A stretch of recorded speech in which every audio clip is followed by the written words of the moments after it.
VG. Okay, so how this complexity will be calculated is basing upon the regions. So how many regions are there? 6 regions. Okay, so basing upon the adjacent nodes. So VG. So basing upon the adjacent nodes, this is a formula. Edges minus nodes plus 2. That is a formula. Basing upon the edges, we got the 6. For region wise, we got 6, and plus nodes wise, we got the 6. Complexity is 6. Okay, V of G of basing upon the predicate nodes. Predicate nodes also, we got the predicate nodes formula is P plus 1. So P, how many P? 5 P's. 5 predicate nodes plus 1, 6. That means complexity. Anything, whatever the complexity we are calculating. So in order to calculate complexity, so whatever the formula you are using, you have to get the same answer. So by using regions, we got the 6. By using the adjacent nodes, we got the 6. By using the some predicate nodes, we got the 6. Okay. So this is a complexity. We have to determine the cyclomatic complexity. And next one. So this is a language, PDL language, procedural development language, description language. Okay, this is a language like this. We have to they have to write the some program. This is a program, one type of language. By using the nodes, whatever the nodes, whatever the graph we have seen previously, 30 nodes graph. So basing upon, they have to write this type of language. This is a PDL language. And next one is and third point. So determine a basic set of linearly independent paths.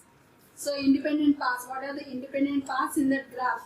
Okay, the value of VG provides the upper bound on the number of linearly independent paths through the program control structure. In the case, procedural average, we expect to specify the 6 paths. What are the things we have got in second step, in previous step, what are the complexity we have got 6. Okay, so basing upon this, we have to calculate. So how that? So this is a paths, 6 paths. So path 1, 2, 10, 11, 13. So basing upon the graph. So whatever the graph we have seen. Okay, so previous graph. So basing upon these graphs, we got the complexity. So 6. Okay, basing upon that. So we have to determine the paths. Independent paths. So part 1, part 2, part 3, part 4, 5, 6. Like this we have to determine the 6 paths because we got the complexity of that graph as a 6.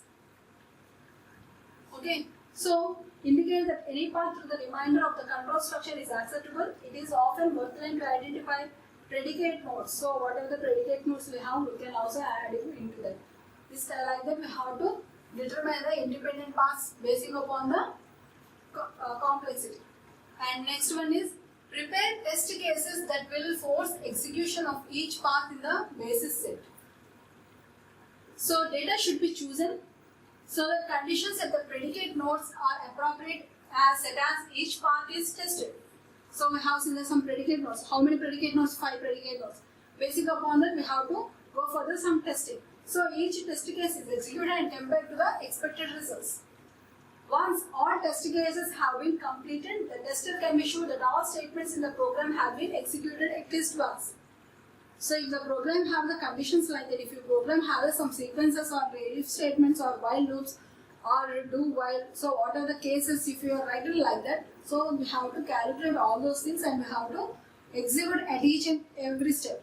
So if there is if loop, okay, we have to test only the if loop. So in if loop, what is the output we want to get according to the expected? So we are getting the same result or not as per the expected, we have to check.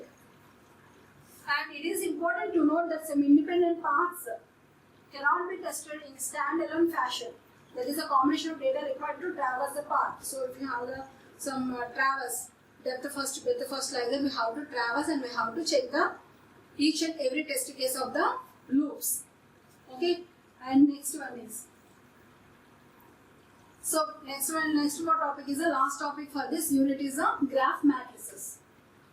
So graph matrices is a procedure for deriving the flow of graph and even determining a set of basic paths to enable to mechanization. Okay, a decision structure called as a graph matrix can be quite useful for developing a software tool that assists in the basis path testing. So why we use the graph matrices? So graph matrices, the main intention of the graph matrices is to basis path testing. Okay, so what are the procedure in order to what are the procedure we are following in the graph? So in the flow of graph. So previously we have generated a graph. So we have seen the two models. One is the flow of graph and next one is the flow of data. Okay. So in flow of graph, so in order to determine the basis path, so what is the path it is following? So from one to another path. So what is the path? Okay. What is the sequence it is following? So if it is getting some loop, then what is the sequence it is going on? So in order to test the basic path, so these graphic matrices are came into existence. So graphic matrix is nothing but it is a square matrix. So whose size is the number of rows in columns. So m by n. Number of rows, number of columns. That is a graph matrix. Okay. So is equal to the number of nodes in the flow graph. So this m by n, whatever the m by n is equal to the number of nodes of a graph. Okay. So each row and column corresponds to identified node and matrix entries correspond to connections between the nodes. A simple example of flow graph and its corresponding graph matrix is shown in figure. So let us see the one figure. So this is a flow graph. So this is a graph matrix for this. See here 1. So 1 after 1, 2 is the last. So between 1 and 2 there is a 3, 4 and here is a 5. Okay. So 1, 3, 4, 2, 5. These are the nodes. So they have noted the nodes in here and here. Okay. Then so this is the nodes. This is nodes and this is the connected to nodes. Okay. So now 1 to 1. Is there any 1 to 1 relation? No. So 1 to 2. 1 to 2 is there any relation? Direct relation not there. So 1 to 3. So 1 to 3 is the relation? Yes. A. So that we have written in here. Okay. Next 1 4 is not there. 1 5 is not there. So 1 is completed. And next 2 1. 2 1 is there? Not there.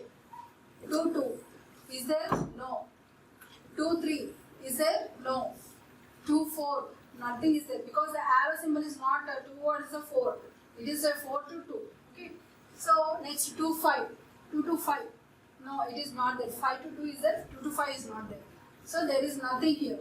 And 3 coming to 3 third node. So third to 4. Third to 4 is a B. So third to 4. So the third to 4 is a B. Okay. And next 3 to 2. So 3 to 2. So 3 to 2 is a D. See here 3 to 2.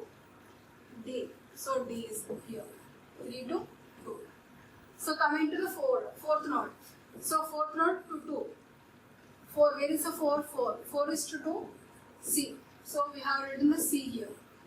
And next 4 to 5. 4 to 5. There is a 1.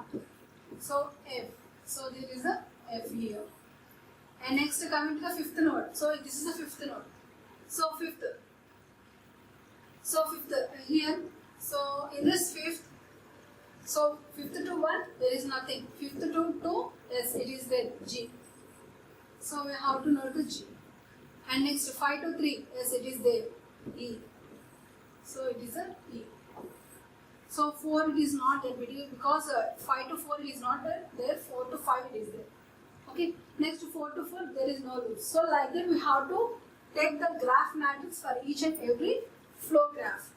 Okay, this is the graph matrix. So by this we completed the 5th unit. Okay, thank you.